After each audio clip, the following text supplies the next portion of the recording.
अहमदाबादमध्ये आज आणि उद्या काँग्रेसची महापरिषद, देशभरातील नेत्यांसह पदाधिकारी होणार सहभागी. पुण्यातील गर्भवतीच्या मृत्यू प्रकरणी धर्मादाय आयुक्तांचा अहवाल यायला लागणार आणखी 2 दिवस. तर माता मृत्यू समितीचा अहवाल आज दुपारनंतर येणार. अहवालानंतर रुग्णालयावरती कारवाई होणार का याकडे लक्ष.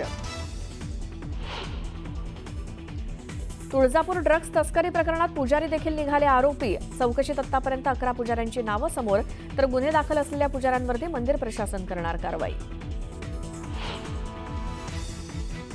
घरगुती सिलेंडरच्या दरात 50 रुपयांची वाढ. सिलेंडरच्या दरात उज्ज्वला योजनेअंतर्गत असलेल्या सिलेंडरला देखील दरवाढ लागू.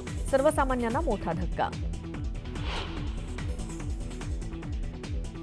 राज्यामध्ये अनेक भागात उष्णतेची लाट, तर विदर्भाला येलो अलर्ट. तापमानाचा पारा 45 अंशांवरती जाण्याची भीती.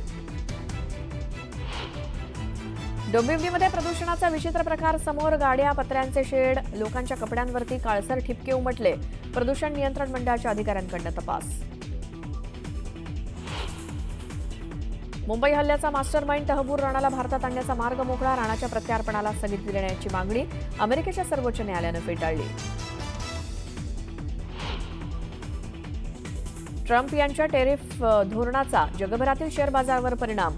अमेरिकेचा शेअर बाजारही 5% कोसळला. मुंबई शेअर बाजारात आजही घसरण होण्याची शक्यता.